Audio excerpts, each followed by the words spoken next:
ڕێز و سڵاو بۆیەوە بینەرانی خۆشەویستی تەلەڤیزیۆنی کۆمەڵە بە یارمەتی ئاڕۆیانی ئاوکار ماتوومەتەوە خزمەتان بۆ پێشکەشکردنی گەشتی هەواڵەکانی سەر لە بەیانی ئەمڕۆی یەکشەممە سەرەتا سەردێڕی چەند هەواڵ. نامەی معالمانی سزادراوی کوردستان بۆ بەرپرسانی کۆماری ئیسلامی. دەست بەسەرکردنی سێ هاوڵاتی لە سەقز، نەغەدە و مەریوان. دیداری سیاسەتمەدارانی ئوروپایی لەگەڵ بەرپرسانی ڕۆژاوە. داخوازی خوێندکارانی شەریف بۆ ڕوونکردنەوەی چارەنووسی عەلی یونیسی و ئەمیر حسێن مرادی. چوونەسەرەوەی ڕێژەی دەست بەسەرکراوانی خوزستان بۆ 68 کەس و خۆپێشاندانی خەڵکی بەلوچ لە دالبەندینی پاکستان.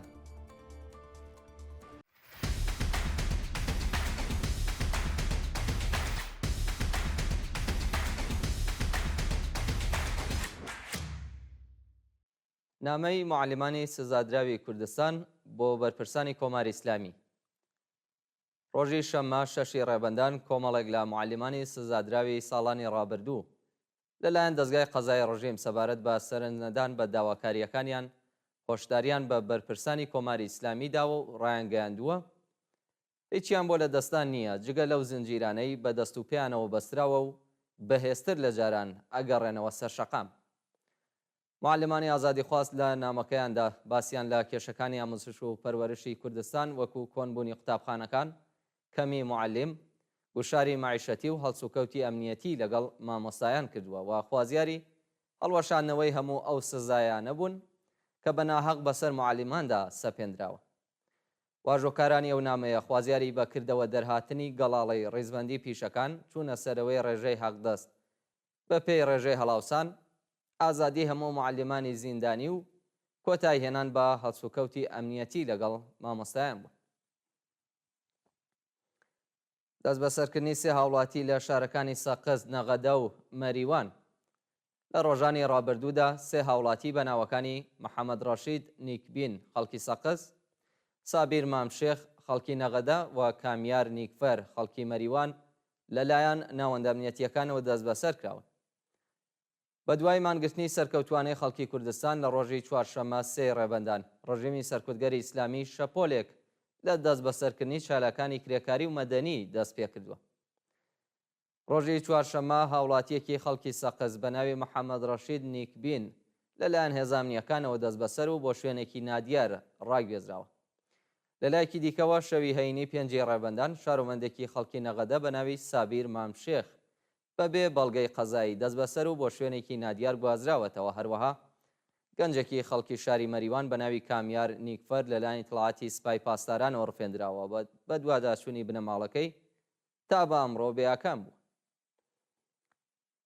ناڕوونی چارەنووسی ئەمجەد ساڵحزادە لە گرتوخانەی تڵاتی ڕژیم.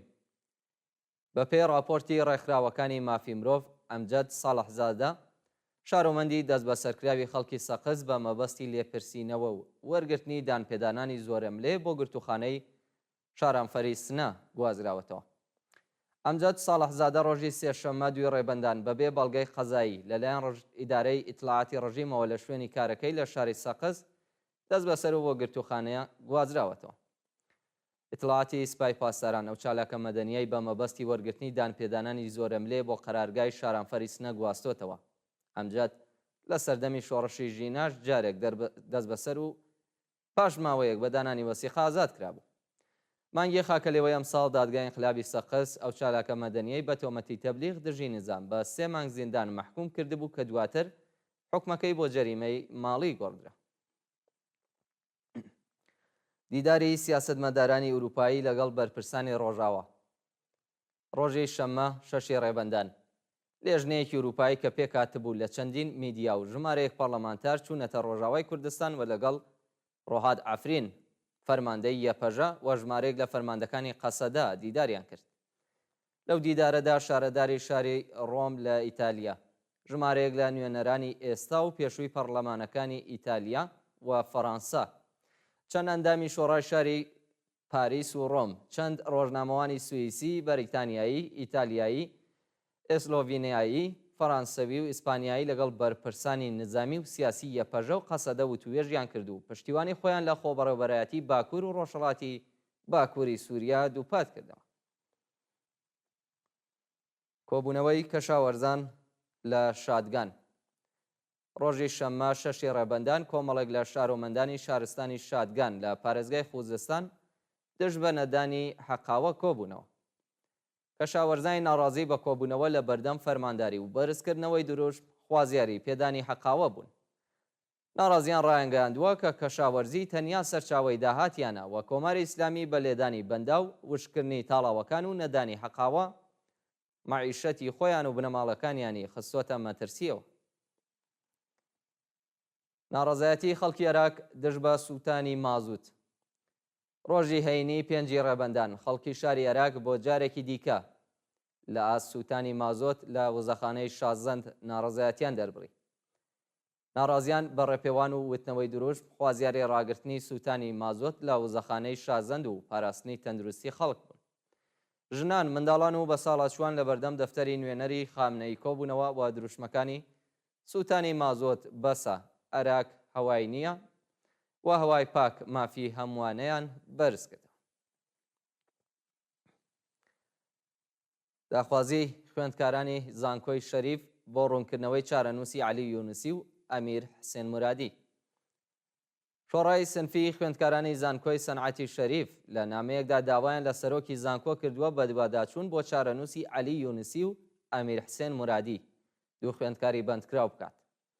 عەلی یونسی خاوەنی مەداڵیای زێڕی ئۆلەمپیادی کشوەری و جیهانی ئەستێرەناسی لە ساڵی 96 و ئەمیر حسێن مرادی خاوەنی مێداڵیای زیوی ئۆلەمپیای ئەستێرەناسی کشوەری لە ساڵی 96 هەتاوی و هەردوو خوێندکاری بواری ئەندازیاری کۆمپیوتەر و فیزیک لە مانگی خاکەلێوەی ساڵی 99 هەتاویەوە دەست بەسەر و بۆ زیندان ڕاگەزراون.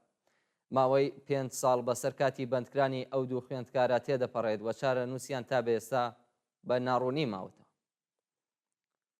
چوونە سەرەوەی ڕێژەی دەست بەسەرکراوانی خوزستان بۆ 68 کەس بە دەست بەسەرکرانی ئەمیر خەنافەر، عەبدوڕەزا سامری، عەبدولنەبی سامری و مێهدی سامری ڕێژەی دەست بەسەرکراوانی خوزستان بۆ 68 کەس هەڵکشاوە.